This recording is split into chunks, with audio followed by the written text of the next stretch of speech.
Hey, if you think Leading Saints is just a podcast, well, that's a big mistake. We are so much more than a podcast. We've established online a Leading Saints community. That's right. If you go to leadingsaints.org/Zion, you'll be pushed towards a community online where the discussion is really happening. Sure, you're going to listen to this episode. You'll get some great tips and ideas and hear a thought-provoking discussion, but the conversation doesn't end there. We go over to the Leading Saints community and talk further there. You can make comments, you ask questions, and we'll probably do some follow-up live streams with maybe the same guest. But a lot is going on at the Leading Saints community, so check out the show notes for the link, leadingsaints.org/Zion, and join the Leading Saints community.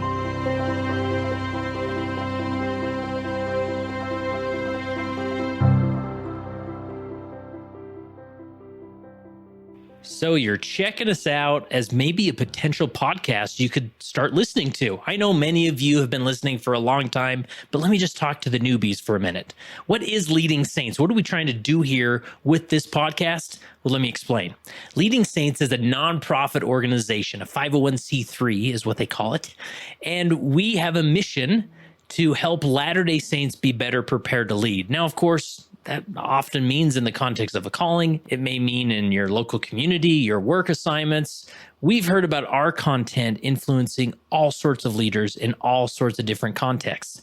We invite you to listen to this episode and maybe a few others of our 500 plus episodes that we have out there. Jump in and begin to learn and begin to consider some of these principles we talk about on the Leading Saints podcast. The following episode is a throwback episode, one that was published previously and was extremely popular. To see the details of when this was originally published, see the show notes. Enjoy this throwback episode.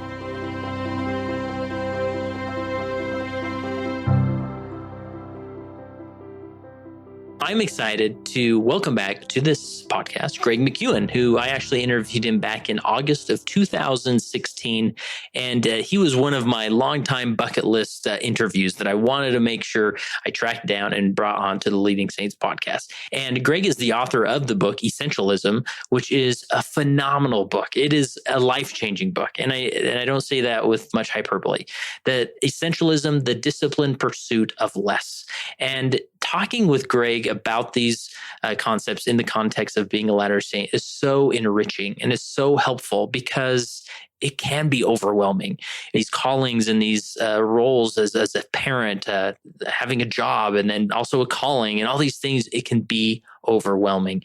And Greg, in this interview that you're about to hear, does such a masterful job of turning us back to the pure and simple. Right? The small and simple things in our lives and focuses that we have. And he even turns the tables on me one point, asks me some questions, which is so helpful in guiding me through down the path of really identifying how simple change can be, but how life-defining that simple change can be, and removing the overwhelm in so many of these decisions. And the way he articulates things, especially with his British accent, doesn't hurt. It is so inspiring and helpful. And I know that you'll be grateful to listen to this.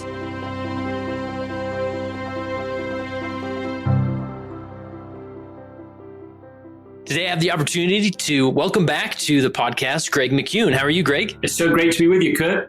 Yeah, no, I always look forward to a conversation with you. I remember originally when we first connected back in 2016, like trying to track down Mr. Essentialisms, like, oh, this guy doesn't just check his emails all day. Like, how do you get a hold of this guy? But thankfully, we were able to connect and had a great interview. And I'm looking to follow up on that conversation we had 4 years ago, I guess it was. Well, thank you for making the time, Kurt. So tell us, I'm curious, the last time we've talked, you were at the time serving as a bishop in, I want to say Menlo Park area. Is that right? That's right. And so tell us, I think you've moved since then. Is that right? Maybe just tell us your leadership journey in the church since then. Yes, we moved to Southern California, to Calabasas area, a little town called Hidden Hills. And it's been really the most delightful journey and adventure. I couldn't get out of too much trouble. I was called as the high priest group leader, which of course then shifted to elders quorum president when those changes happened. Oh, nice. Which then shifted to the same role, but doing it through a COVID environment. So So the opportunity and challenge continues. Nice. So you're currently the Elders Quorum president then? That's right. Oh, that's great. That's great. So as far as in this COVID world, I mean, anything unique that your ward or quorum has been doing to stay connected? Well, we do once a month. We'll have a live lesson. So very much like we were before all of this, and the camaraderie that exists in this Elders Quorum is unique and really beautiful. There is a genuine concern for each other, a love for each other, a good feeling amongst the brethren. When I was first called as high priest group leader, it was to a group of people who were older. And they were like my grandfather, the greatest generation. These were just stalwarts who'd been strong for so long. And I'd learned lessons too from serving as bishop that shaped how I approached working with this new group. And among those lessons was go small, make tiny changes in the things you do often. Don't go big. Don't go too big. Don't be overwhelming. The scriptural term, of course, is small and simple. By small and simple means are great things brought to pass. And even though that's introduced in Alma as, you will think this is foolish, he says, and then he introduces this. And even though we've had all these years to read that, I think sometimes in our leadership efforts, we still think that somehow that's foolish, or at least we put it aside almost, well, yes, that won't do it. If you're trying to do great things, you have to do it in big, great ways. But that's exactly opposite of what that principle in Scripture teaches. And as I've leaned into that principle, I've been amazed at its power. And so instead of, okay, first thing most people do when they're in this new calling, they say, okay, well, we're going to reorganize every assignment, of course, it was home teaching then, every home teaching assignment must be reorganized. And you spend all of that early time and asset and opportunity changing everything. And you're sort of upsetting the cart. And you're not actually making any more progress. You're just making change. The first rule we said, we're not going to change anything. We want every assignment the same. We just want to make a tiny improvement. And we did that. And for the first 5 months of that calling, we just increased home teaching in a very calm way. We celebrated every success. No more of this, please, brethren, you are not doing it. You need to do it. We only have 50% of it done. If this approach worked, it would already have worked. All right, you're right, yeah. So there's no need to try that again. So we just celebrated every victory, however small it was, and broadcasted that loud, amplified that, and celebrated it together. Every month it increased to the point there was, I don't know if it was literally 100%, but it was so close it was hardly worth saying anything different. It's just every person was being visited every month. That was just became the norm. And so right after that, then we moved to ministering. I think actually we moved to combining them. I can't remember the order now. Yeah. And we've just continued to have these tiny experiments. And as I say, the success of this has really been, for me, striking. Yeah. No, and I love that concept as far as sometimes we get trapped or caught up in this idea that change, when we're changing stuff, it feels like progress, or it feels like we're getting work done, right? And that's very a typical scenario you may find in church leadership is, you're reorganizing, or maybe you're splitting a ward, or you're doing this work that it feels like, wow, I'm exhausted. We must be getting a lot done, but we're only laying a foundation, and a lot of times that change may not even be necessary for the progress that we desire, right? Yes, change is not the same as progress. And change doesn't have to be hard and abrupt. And every time I've made an effort to make change in an abrupt way, I have found that was a fool's bargain, false economy. Much better to avoid the predictable problems of trying to do change in a big way and instead do the small and simple continual improvement. We just implemented, I'll give you some examples. We implemented, I love it. Family history. I mean, you say the word. I just about hung up on you, Greg. Exactly. I'm just saying. You're already almost out. So is everybody else. We've all heard it. Sister Nelson, President Nelson's wife, in her excellent book, I'm trying to remember the name of it now. Oh, yeah. But I just finished it, but the name I don't recall.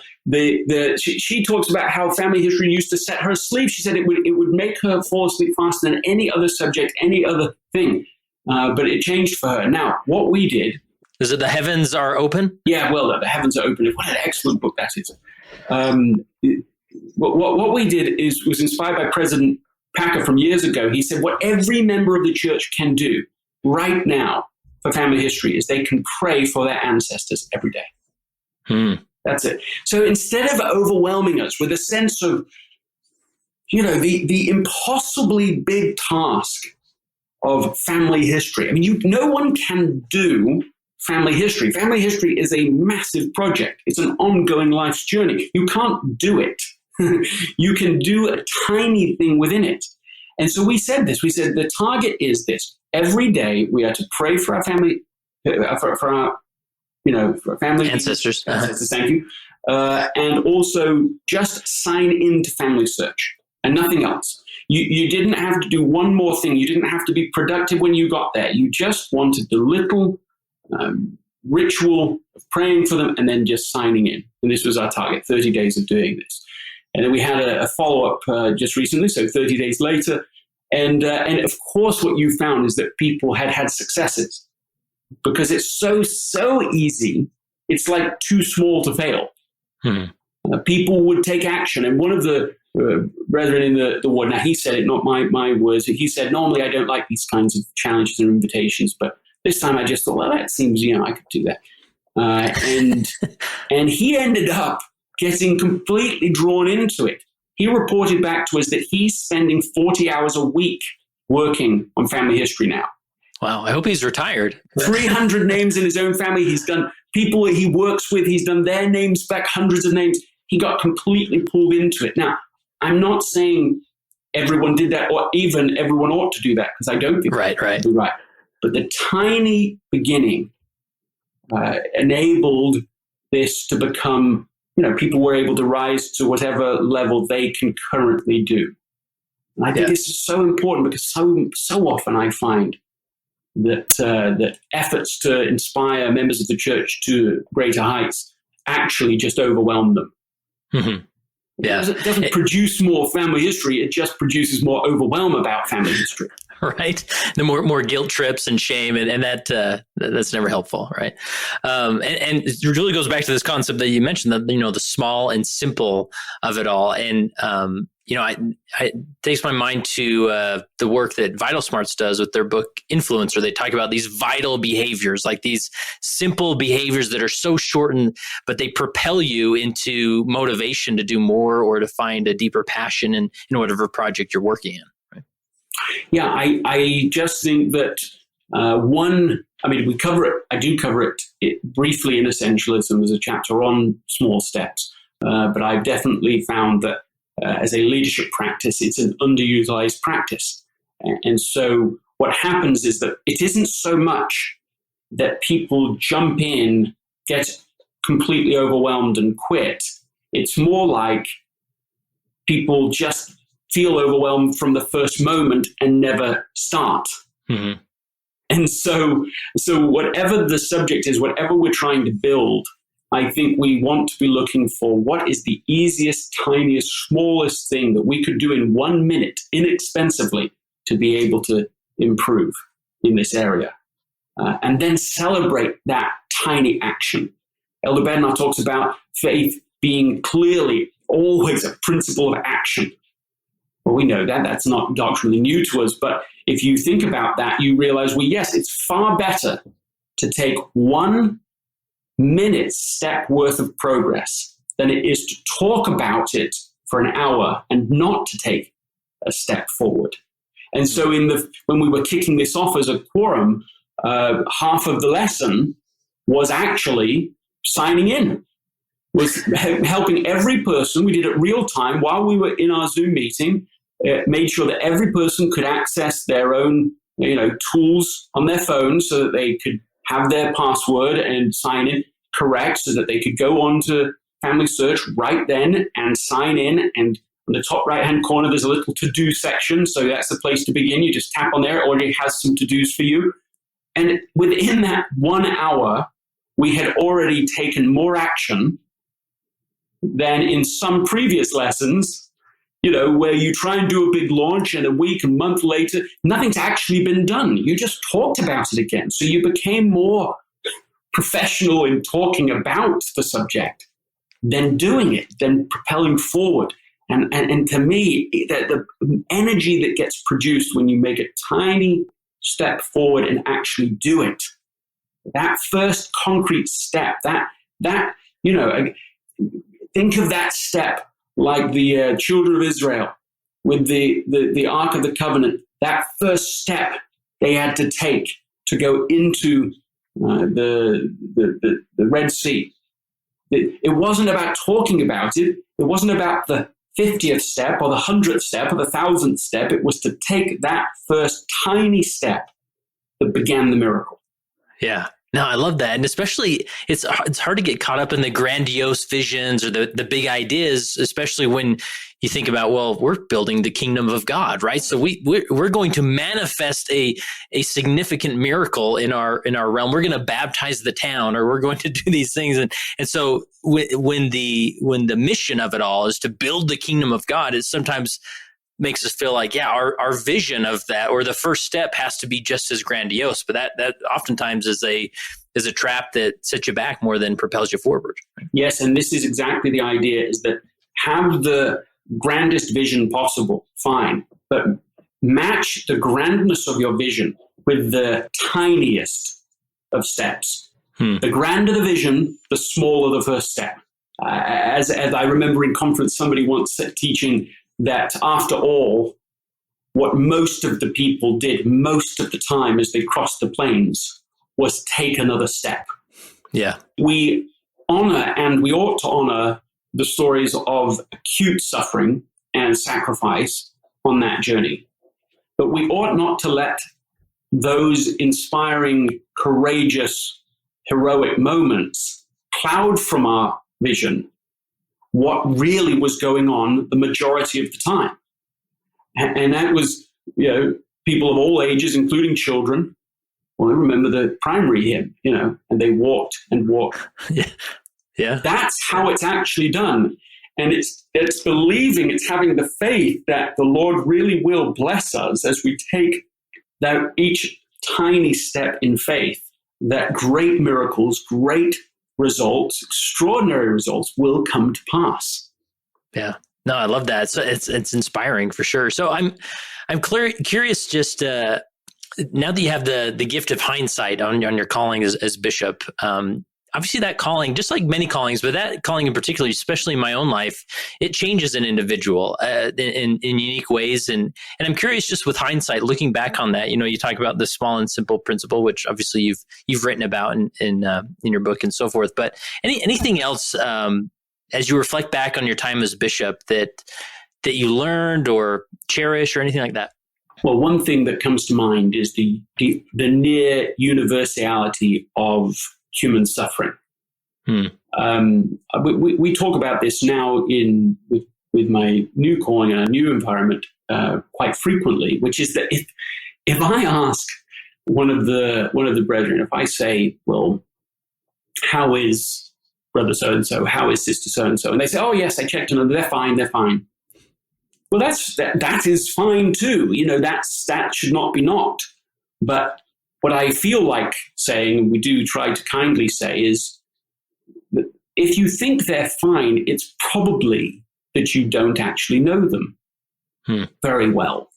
Because almost everyone, almost all of the time, has something hard and challenging going on.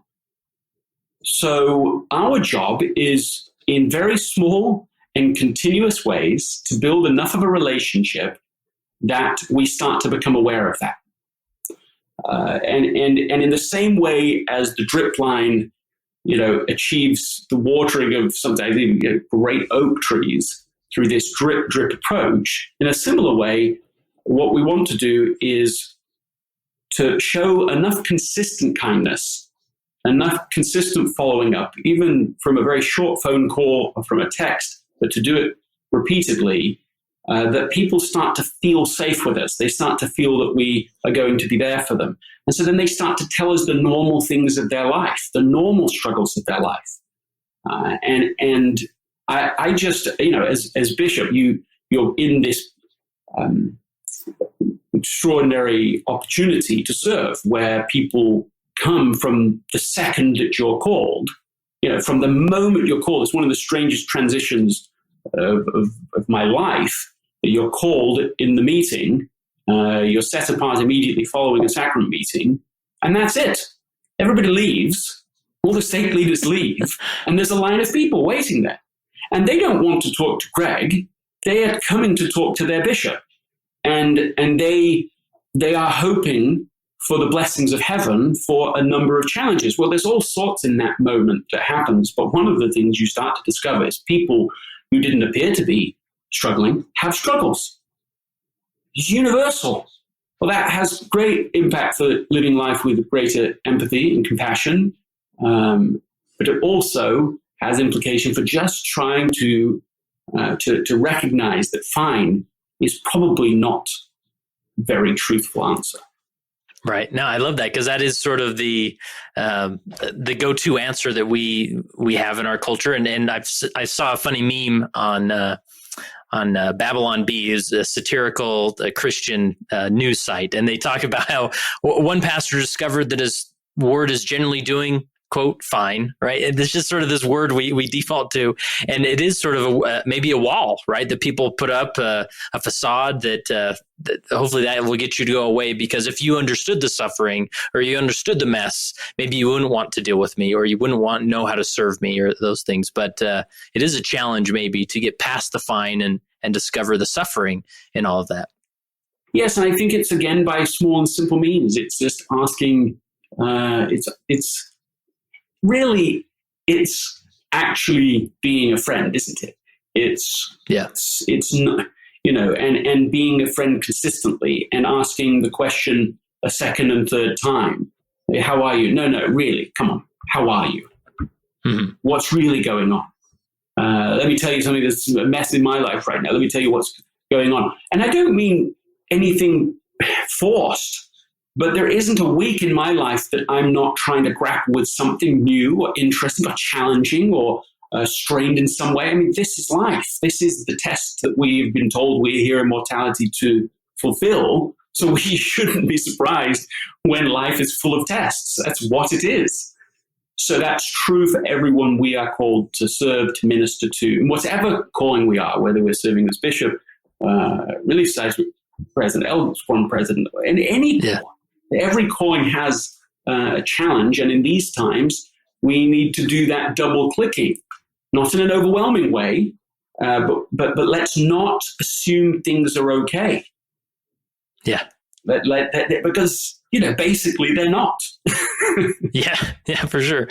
So in the context of suffering, I mean, obviously that bishop's office is a sacred place where many individuals, when they have nowhere else to turn, they maybe set that appointment up and come and lay that suffering on that desk. And as a bishop, that can be overwhelming. Was there, or you get in this mode of like thinking, oh yeah, it's my job to fix this suffering or to make it go away. And that can be a whole nother issue that doesn't lead to a good place when you're just trying to fix everybody's problems. But any thoughts on your approach when those individuals would bring that suffering to your office and look for guidance?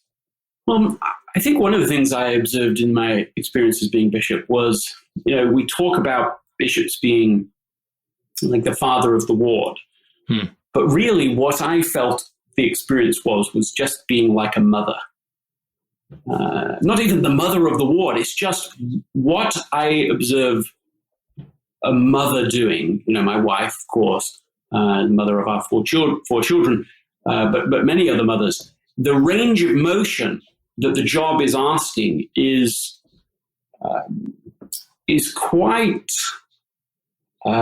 extraordinary. It's sometimes on the edge of being a little inhumane, because I'm talking in parallel here about two different roles. But as bishop, one of the challenges is that you're in administrative meetings, followed by you may be conducting the sacrament meeting, followed by you may be teaching a class, or you may be teaching a youth class, or maybe you're teaching the primary, and you've got a whole event that's going on there. Followed by that, you may have a series of appointments. Everything from, hey, let's talk about financial needs to serious marital problems to serious. I mean, it is extraordinary, and so I have generally felt quite on a mission wherever I've been asked in any opportunity I've had from an influence point of view with the church headquarters, where I've been asked sometimes to come in and teach essentialism. I've tried to advocate on behalf of the bishops of the world, and by extension, every demanding calling, because it's so easy when you're creating stuff to not really be fully honest about what can actually be implemented. Each siloed group is trying to optimize their piece of the ward experience, but when you actually bring it back to the ward, you have a ward council for an hour a week. I mean, that's if not all wards even do that much. So yeah, exactly. If you're doing it, we would do it for an hour a week, and now in the current ward I'm in, we do a ward council every couple of weeks now, just for an hour. I mean, how much can seriously be implemented in that time? You have to be very honest, more honest about what can actually be filtered through. And we have to be much, really what I want is for those that are creating curriculum and an agenda and so on for implementation to show me on a week's calendar where it fits. This new idea, that's great. Wonderful. Show me where it fits. Show me what's already on the calendar in an average 1 week period for a bishop, and now show me where this goes into it. If we put this new thing in there, what comes off? Because as soon as you do that, it's quite a frustrating exercise, because you suddenly realize there's hardly any available time for these things. And so if you're not honest about it, what happens is that it gets implemented in a very different way than you imagined, or not implemented at all. So again, you just produce extra stress rather than actual extra progress in establishing Zion. Yeah. And you use this term silos, and it's so true, where you have all these capable people on a ward council, but they sort of live in their own silo and focus on their own problems or on their own quorum or relief society. And they come to that once a week hour meeting hoping that they get enough time to solve the problems that they see in their quorum or group. And it's up to that bishop to really bring that honesty into the room and saying, listen, we've got to look at this straight and make sure that we're focusing on the essential, or else we'll never get anything done, because there's too much to do, right? Yes, and when you get from above you many inputs into what needs to happen, and everything is the priority, I think it can make that translation awfully difficult. And so this isn't a faithless perspective in my view at all. It's just it's trying to really be wise about how you create change at the ward level. As President Hinckley said, in a sense, the church is never any larger than a ward. And so when you're designing it, it must be designed for one normal, sensible ward. How would you go forward in this? But I have a question for you, Steve. Okay. All right. to get our conversation even more real. So what is your current calling right now? What are you up to? So I'm technically I'm the priest quorum advisor, but we just moved out of that ward but we don't have a home yet. So I'm at my in-laws right now, but so wherever we land, then we'll transfer our records. But technically my records are still in that ward, and I've been the priest-quorum advisor. But what you're telling me is that you're in this very unusual sweet spot moment where no one actually has an expectation of you. That's you're right. saying, isn't it? Well, other than this audience who demands an episode a week, so. But nobody in the ward level. Yes. I remember when we transitioned here to this new ward, there was this week period once we were here that nobody really knew we were here. We'd let people know, but they're not really expecting anything. No one has a calling. No one's asking us to do anything. And I thought, again, this was such a difference. And so, okay, so that's your current situation. And well, let me ask you this question, because I think this could be an interesting way to unpack essentialism in practice. So whether in the ward level or not, here's a question for you. What is something that's essential to you that you're underinvesting in? Oof, like in the context of my church calling. Well, but you don't have one right now, so I don't know how you want to answer it. You can answer it with your existing priest quorum, or you could just say it for your life. Because everybody who's listening to this, in addition to whatever their church calling is, has a life too. Right. So something essential that you're underinvesting in. Don't overthink it. First thought. I would say definitely like as a father, right, of a 8-year-old, 5-year-old, and a 2-month-old. There's those moments where I'm like, I could be invested more then. And that is in my mind when I sit down and ask what matters most, what is most essential in this moment. That's you default to family, right? And so you just never, at least myself, I can only speak for myself. I just never feel like I reach that bar consistently of being invested enough in my children. Because a lot of times they're more difficult.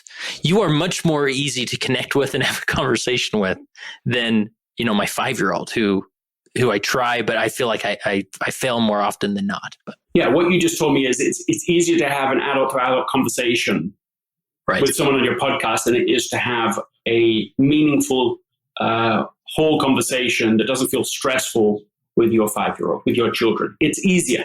That's what you're saying. Right. Yes. But you're also telling me, but I feel some strain about that because I know these little people matter more than anyone else. But currently, I just find it harder. That's what you're telling me. Exactly. Yes. I would say that my relationship as their father figure, I have the highest amount of influence on the trajectory of their life, right? Going forward is that relationship with their father or their mother, right? And so that's where I feel like I got to really make sure I show up there. You know that the long-term impact on their life, on every aspect of their life is immense. Based upon whether you take a genuine interest in them, whether you invest in them fully, or whether you're just around. Exactly. Correct. And I'm reading into it, but what I think I heard you say is I worry that I am doing more of the just being around than I am actually having a relationship, being their dad. Not just being, when you use the phrase, father figure. Right. But you're not the father figure, right? You are the father. Right. Yes. and not just that. We want to go from father figure to father and from father to dad. Like it's someone that there's an on. And I think that's what you're saying is that you're concerned that isn't really as rich as you would like it to be right now. Yes. Yes. Correct. Let me ask you this. Thank you for sharing that. Let's go a little deeper this. One more time at this. Why does it matter so much? You said a long-term impact and so on. Give me one more even deeper. Why? So what? Why does it matter? Well, I guess I know that, especially as I have looked at, concepts like addiction and faith building and testimony, like all these things that are they feel so crucial to an individual's life in the future. A lot of that is always tied back to that parental relationship and how that either how the gospel is portrayed or those foundational experiences. So that father, being fathered by somebody, it appears to me to have such a huge impact on their life in the future. So I don't know if I'm repeating myself, but that's where I'm. Yes, but what you did this time is you got more concrete. And what you said, I think, is that there are these predictable problems that could happen in a future. Right. And that those problems could be solved before they happen by choices you make right now. Or not just solved, but it's one of those things like, I don't think it's like an equation that if I do these certain things as a father, they'll avoid those problems. But even if they have those problems, I hope that in their mind, they'll always know, well, my father loves me and I don't know anywhere to turn, so I'll turn to him. Yes, you're saying it's an insurance policy in a way, because you're saying, look, they have agency. You're not trying to manipulate their future. Right. They can choose whatever they want. But if you have enough of a relationship now, the chance of them coming to themselves and turning to their father and running, you want them to imagine that if they ever turn up in some future scenario in trouble, that you would be the kind of father, the kind of dad who would run to them. Right. Yes. You want that to be so clear to them. Yes, absolutely. Yeah. So let's ask this now. What does success look like to you, tangibly? To me, I didn't mean to interrupt you, but give me in minutes per day or minutes per week or what, try and turn this into something measurable. So success that's measurable, in the context of this father experience. Okay. I would say success to me, I always go back to the word of legacy. I hope that my children at the end of their life or the end of my life, as they're all gathered around me, hopefully far off in the distance, that they have an overwhelming sense of legacy, because that concept of legacy, I feel like projects motivation. It encourages my posterity to continue a legacy that maybe I've established or carried, further down the field. And by doing that, by furthering a legacy, the overall sum of it is further glory to our Father in heaven who created all of us. Right now, I did not give you a measurable thing, but I don't know how to measure that, Greg. And that's what it comes to. You said, okay, so this is sort of the on your deathbed type of thought experiment. What will I want my relationship to be like with them then? I want them to be able to feel a sense of connection to me, that they are inspired to continue on good work and to be themselves good mothers and fathers, and to keep this faith strong in their children and grandchildren and so on. This is one long-term test of success for you. That's what I heard you say. Yes. And I'm not sure how to measure that per se. But. Well, let me ask it this way. What's the delta? So when you say, I want that long-term view and I want to be a father in their life and I want to be close to them, but I feel like I'm underinvesting in it, I assume, and I'm sure I'm right in assuming, that it's not currently at zero. Your investment is at zero. So right. What's the delta? What's the additional thing that you say, it's not like I would be perfect, but I would feel good about my current investment if I was doing what in addition? Okay. So I would say just more and to quantify it more specifically, an hour out of each of my days that is completely focused and engaged on their level, right? So that they have substance to their memories with me and not just oh, let's watch a movie together, but more let's have a conversation or let's go do something. Let's build something. That to me would probably be all it would take. Okay. You just said to me, make a memory every day with them. Yes.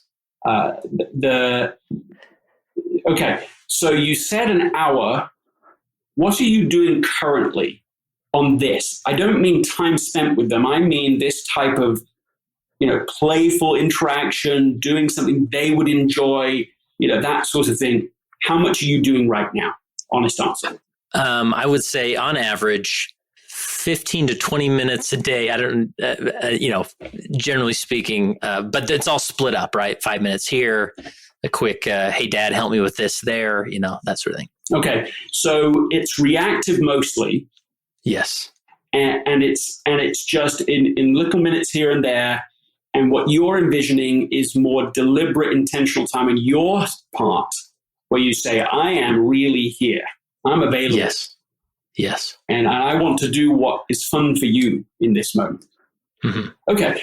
So let's talk about what that would really look like. So what is something that your oldest child would like to do?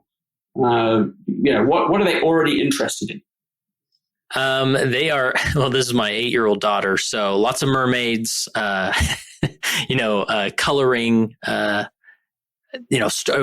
do every night. We've been reading the Harry Potter series. So as she falls asleep at night, she looks forward to that and asks for it. Like, all right, let's do another chapter, Dad. Like let's do that. And that's been phenomenal. Right. So if you increase that, for example, would that meet your criteria? Like instead of a chapter a night, if you said, okay, I'm going to read 3 chapters a night, that would meet this goal? Yeah, possibly. But I guess it comes down to like even though I maybe on some days that I do feel adequately invested in these relationships, there's always that, the adversary, I would say, that's always reminding me that it's just not enough, right? Like, well, you could have done 4 chapters, but you only did 3, right? And that's another trap that we fall into. So maybe at the end of the day or in the future, my children are interviewed and they would say, whoa, my dad did more than adequate as far as spending personal time with us. But in the moment, maybe that's the shame that naturally we feel in all of our efforts to live up to a certain standard that we create in our mind, right? Does that make sense? It does. What you just did is introduce something different into our conversation. You said, what if really what's going on here is that I feel overburdened by a sense of needing to be something when actually I'm doing the right things, but I feel this somehow temptation to criticize myself for not having done enough. Yes. That's really interesting, right? Like now we ought to ask, well, which is it? Right. Yeah. Right. Because that matters. Right. And I think it goes back to like the general discussion that we all experience, especially in the church. It's like, well, when is enough, right? Like when, even when I go through these process of like what matters most, like what if 50% of what we are doing really matters most, but we double that, right? Just be out of this game of trying to live up to the standards that we create in our own lives. Yes, I think that clarifying this point together is going to be key going forward for you in this task. If what you're really doing is feeling unnecessarily guilty, right? If what you're feeling is opposition, demeaning your current contribution, then your action will be really different. Right. If it's a spiritual prompting saying, look, there's a little more here, and you can do it. You can do a little better, and I'm going to help you do it. Yeah. Yes. So, which is it? Well, that's the question. That's $1 million question, right? And I guess that's would you say it's like a prayerful journey to get to that, to really understand how much is enough? Yes, I do think that. But for this purpose of this conversation, I just want your real, honest answer to that question right now. Like take a moment right now and tell me which it is. Let me give you 5 seconds. Tell me which it is. Okay. I would say I'm probably doing enough, but there's definitely opportunity to do more. Was that a cop-out answer? I don't know. But I feel pretty good, like when I really look at myself as a father in the lives of my dear children, like they do feel my love. They respect me. They love these interactions and hope that there's always more in the future, right? So I think that is a terrific answer. Let me suggest this question to you. The thing that comes to my mind as we're talking is what if you were to simply ask your oldest two children? You just ask them, hey, how am I doing? Yeah. You could ask them this way. You could say, look, if I were to spend 1 minute more with you doing something, you get to choose. What would it be? What would you like me to do? 1 minute. I know we do lots of things, we do that, but I'm just saying, if you had a minute that was just all yours, what would you do? And see what they say. I've had many formal interviews with each of my children, but I've had many, many more informal conversations. And starting when they were very young, would ask them, what can I do better? What would you like me to do more of? Yeah. What would you like me to do less of? And if I could go back in time with my current understanding, I would make it more specific in the way I've suggested with you. It's like, what's 1 minute more of something? Would it be 1 minute more of Harry Potter? Would it be 1 minute more of going on a bike ride together? Would it be 1 minute? Like, what is it? And to think in terms of those tiny increments, a tiny amount more of something. I mean, you could ask it the other way, which is, what's one thing you wish I wouldn't do anymore? Is there anything I'm doing that just makes our relationship a little bit tricky for you? I think most parents listening to this know that there are things. Oh, yeah. We can feel very guilty about those things, but again, give it in the tiniest increment. I mean, I'll just give an example of my own life right now that isn't parenting based directly, but is interesting. When I wake up in the morning, I struggle to go back to sleep, which is sort of a blessing in a lot of ways, because it means I get up, I'm writing a new book now, so I get up and write, and I really feel a sense of mission and passion about doing it. And so that's the good side. But the downside is sometimes you wake up, it's early in the morning, and you really know you need to sleep, but I still want to get up. And I've tried a variety of things to improve this. But the best thing I've tried is try to sleep for 1 more minute. That's it. Just sleep 1 more minute. Well, it's so small, it's hard to fail at that. And I literally just this morning did it and fell back completely to sleep. How rare that is. I slept a lot longer. I woke up again for another hour later, and I was like, well, just try 1 more minute. And I did it again. And it was like another hour, and it was really good for me to be able to get that extra sleep. These tiny adjustments, I think, are the Lord's mechanism in the vast majority of the cases for change. Remember President Hinckley, and I believe, this is my own story, I'm making this up, but I believe that this came because of a lifetime of trying to lead and bring about change and learning through error and so on. Remember when he was president of the church, he said, try a little harder, stand a little taller. I mean, what a phrase. Stand a little taller. That little feels like it probably got added through experience. We don't change in massive ways. Well, we can change in massive ways, but it's very hard to make them sustainable. Even when I heard you say at the beginning, I didn't want to call you on it because whatever, but you said, I like an hour extra. And I thought to myself, no, that's not the way to begin. It sounds good, but I mean, how are you going to add just another hour? Just boom. But you say, hey, I'm going to stand 1 more minute asking them how they're doing. 1 more minute drawing a picture with them. Oh, that's way more doable. Right. Yeah. And I can see it, and other people can't see your face, but I can see in your face something which I interpret as like, well, that's relieving. Right. Yeah. Well, and here's the thing is that, again, it goes back to this discussion of like, as we were talking before, when you're trying to build the kingdom of God, like I can give more than a minute, right? Like you get in this mode of like, well, I'm a father. Like, of course, there's 24 hours in a day that my children could deserve at least one of those hours, right? But that's sort of the trap you get into when you look at the grandiose thing you're doing. You can get caught up in the grandiose commitment that it takes, right? Which isn't necessary. Theodore Roosevelt said, do what you can with what you have where you are. And I've been reflecting on that this week. Do what you can with what you have where you are. And people listening to this, a lot of people are dealing with all sorts of unexpected challenges, right? I mean, I don't know anybody who hasn't lost something in COVID times. And we don't know how long this goes on for, and the uncertainty is the greatest level of uncertainty that I've experienced or seen the world experiencing. Even as I say that, I do believe there are many, many upsides, and I've experienced some of those myself too.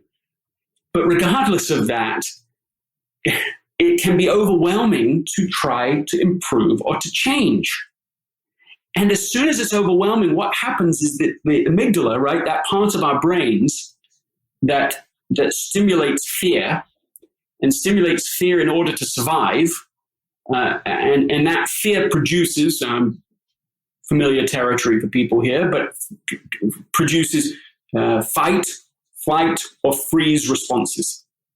Which actually what's happening is a tremendous narrowing of your options, but not in a helpful way. As soon as you're in fight, flight, or freeze, that's just like nothing. You've got all of the richness of life out there is not available to you. When we feel overwhelmed, when we feel anxiety, that's like an adult word, anxiety, stress, for fear. We're feeling fear. So the amygdala takes over. And so we feel very stuck. We've got three options. We can freeze, that's literally being stuck. We can fight, well, that's pretty stuck. That's not going to go well because conflict begets conflict. Or we can flight. We can run away from the situation, avoid it. None of that's helpful in anything other than what it was originally, I'm sure, designed to do, which is like to run away from, the bear that's going to kill you and your family, right? It was useful in those circumstances. It's not very useful in the kinds of challenges we are faced with currently. And so what we need to do is not try to approach change with ourselves or other people in a way that is overwhelming, exhausting, and fear-producing. Instead, what we need to do, it's almost like tricking the brain or like slipping past the brain quietly by making the change so small, so simple, that the mental and then the physical reaction within us, we actually can detect it. I've experienced it, and I know other people can as well that I've taught this to now. They can feel like a little energy burst. I can do that. I can do that. I can see myself actually doing that. And so that's what we want. We do not gain anything by producing more fear, more guilt, whatsoever. There is no upside. There is upside to helping people to make a tiny change, a tiny adjustment, and to actually be able to move forward with it. Because then you get all the benefits of I'm making progress. And that doesn't mean you suddenly should add on, oh, well, I did 1 minute today, I'll do an hour tomorrow. No, you just do a minute tomorrow. Have 1 minute. And you imagine how that does build over time. Well, let's not imagine the Lord teaches it. Great things are brought to pass. He's saying you do, well, he's not. I'm saying it, but I'm applying it. You do a minute extra to invest in each of your children. A minute each day will add that up over a few years. And those are a lot of precious moments. A lot of lovely memories. So it's like, I guess to give this a name now, we're talking about you creating a 1 minute memory. And adding a 1 minute memory could probably be with any of your children. So you only have to do it one per day. 1 minute memory, ongoing. When I say that to you, what's going on inside? It is relieving. I mean, it's just, you especially with all the resources out there and books you can read, and I've read many of them, right? Especially in the context of parenting. You walk away thinking, okay, like the research makes sense, but where do I begin? And now it's like this because this reading is fresh or this concept is fresh, it's going to dominate a good portion of my time until the next concept is introduced to my life, and then something has to be pushed out, right? And so just it feels so manageable when it's just the small and simple, right? Yeah, and I think that we have, in a sense, to repent of this worldly thinking that great results come from great big sacrifices. Yeah. I'm not saying there aren't exceptions to what I'm saying. Right. But the vast majority of faithful membership of the church that is it's just done bit by bit. It's just done for the long haul. And that's exactly what we want. We don't want to be a great father for 1 day, super dad for a week. This is a relatively limited value. What we want to do is not to be a terrible dad ever. Right. We want to have a sustainable approach so that we can can avoid the biggest errors of being totally exhausted, overwhelmed, doing too much. So we get to a certain, avoid certain problems, and then we want to be able to just be consistently a little better over time, and it adds up so much better. 1 minute better per day over over a few months, over a few years. What a difference that stuff makes.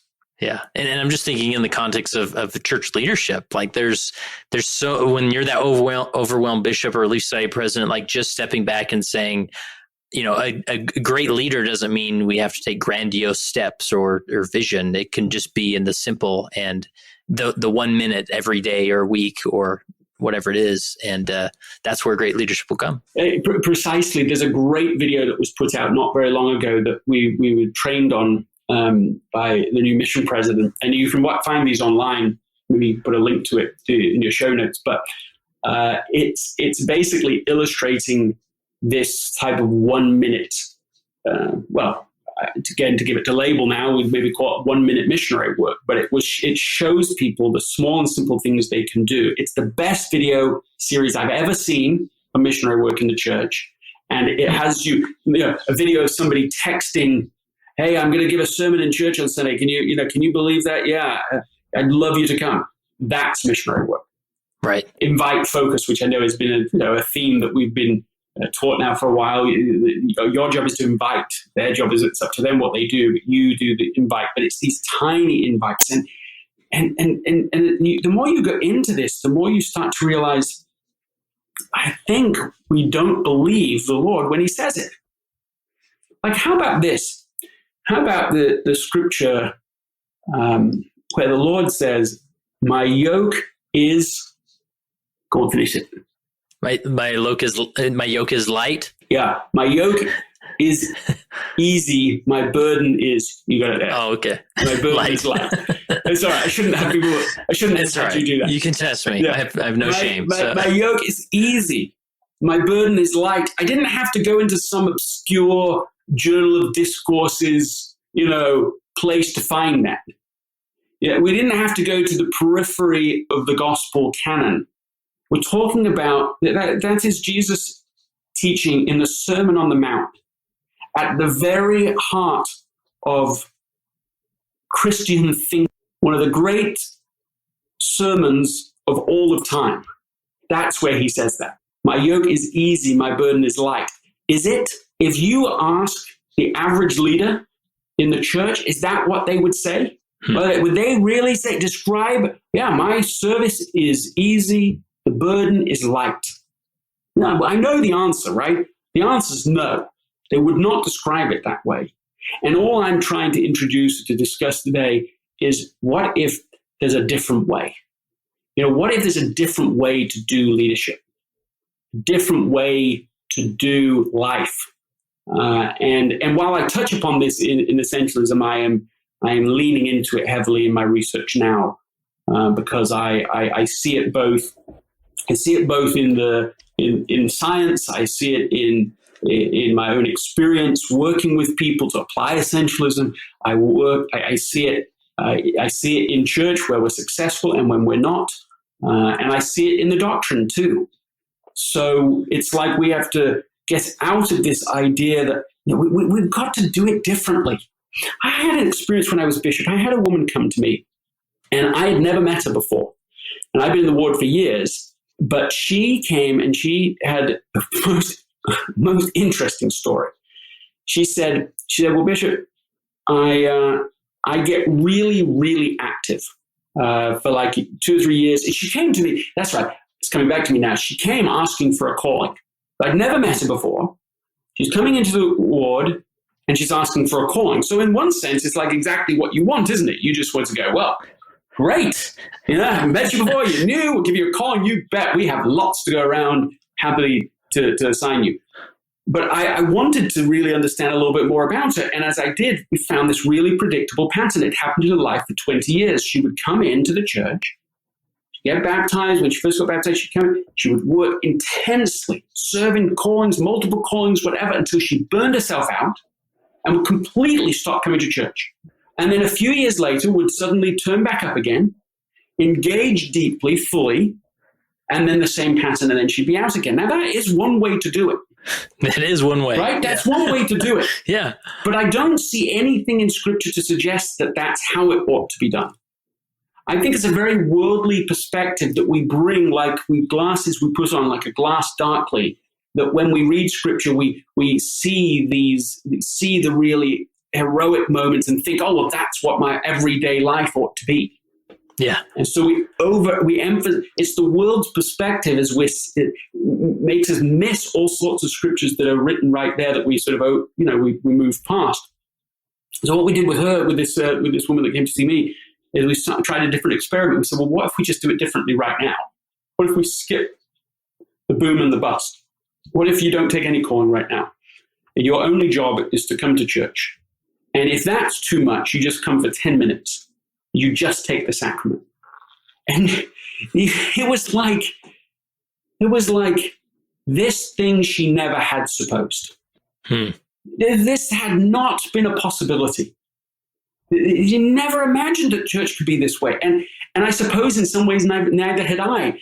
This was one of those good teaching moments. It's better to do a little than to feel guilty about not doing a lot. Yes. Wow, that's powerful. Wow. And this is exactly the type of message that I was hoping we'd get to today. And just it's perfect building off of our last interview and some of the concepts there. And I encourage anybody who's listening to this, make sure you go back and listen to that as well. And before we sign off, is there anything we're missing, Greg? I sure appreciate these exercises we've gone through, these questions. And I can see it's one of those things that not only can a leader reflect on in their own personal life or their own personal callings, but this is like a energy or a perspective they could bring to a ward council or to a ward to really sift out and find the essential in their experience with the gospel, right? Anything else we're missing that you want to make sure we cover before we wrap up? No, I don't think so. I just want anyone listening to this to feel encouraged. It can be done. But the way you do it is smaller and simpler, and tinier, and let's cut this, just remove layer upon layer of terrestrial and even telestial burdens that make you think that the only way forward is through a tremendous self-sacrifice, this heroics, this, if I can say it this way, sort of this Messiah complex. Why is it we're not always experiencing gospel living the way that Jesus said it was or could be? And I think it's because we're trying to be Christians without Christ. We're trying to be Christians, but in a worldly way. And what we covenant to do each Sunday is not to do everything for everyone now. It is not to overwhelm ourselves with crazy commitments that are so general we don't even know what they mean and exhaust ourselves into the ground. But that is not what is I'm just speaking literally what's in the sacrament prayers. It is to remember him always, to remember him. It's a lot different than some of these other burdens that we place on ourselves. Remember him in small and simple ways, trusting that as we take the tiny actions, that he will bless them, just like the feeding of the 5,000, that he will give the increase, that he's the one that makes makes the miracle happen. Our job is to do the tiny things that we receive promptings to do, and not what all the other burdens might have us believe. Awesome. Love it. So before we start off, I need to make sure that we touch on your new project that you're working on with your Essentialism podcast. And so if people want to learn more about, maybe there's people even listening who have lived under a rock and aren't aware of your Essentialism book, where would you send them to find out more about you? And then how can they start listening to your podcast? For all the above, there's just one thing.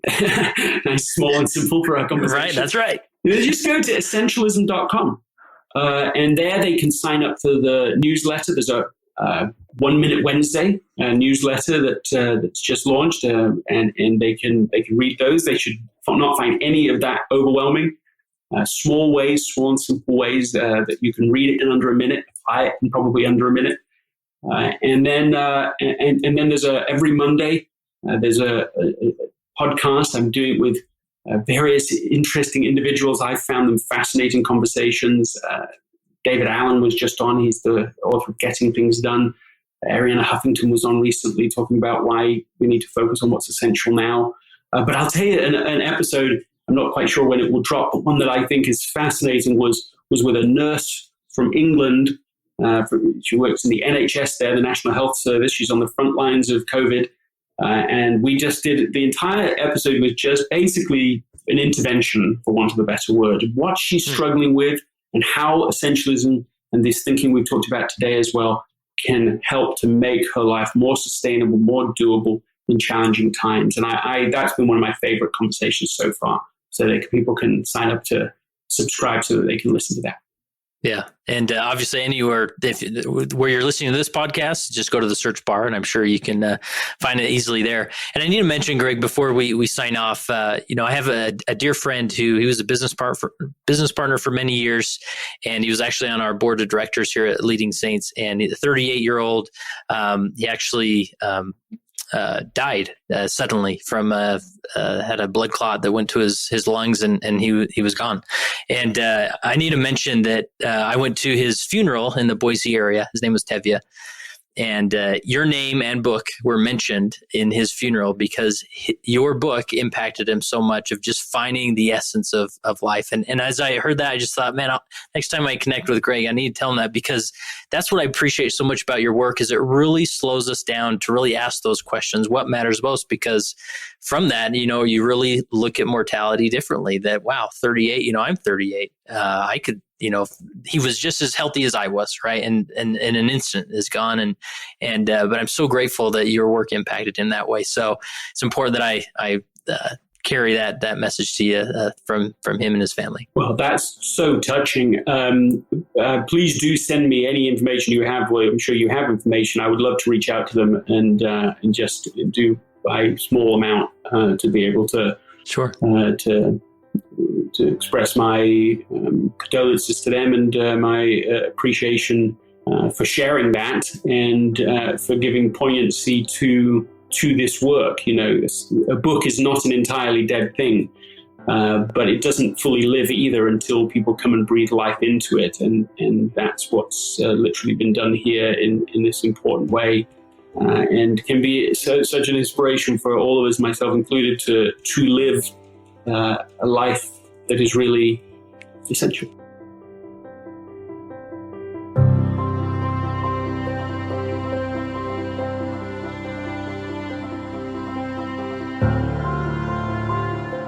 And that concludes this throwback episode of the Leading Saints podcast.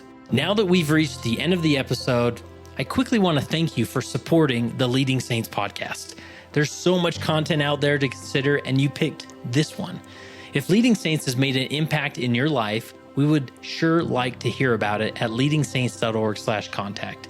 And if you could quickly text or email this episode to a leader I bet it will bless their life. You can mark off your good turn daily, and let's even call it ministering. Okay, maybe not that far. But seriously, thank you, and help us share this content.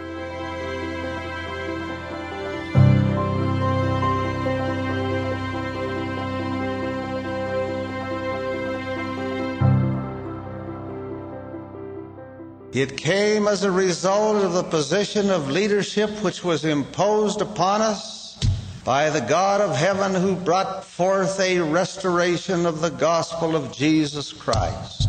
And when the declaration was made concerning the only true and living church upon the face of the earth, we were immediately put in a position of loneliness, the loneliness of leadership, from which we cannot shrink nor run away, and to which we must face up with boldness and courage and ability.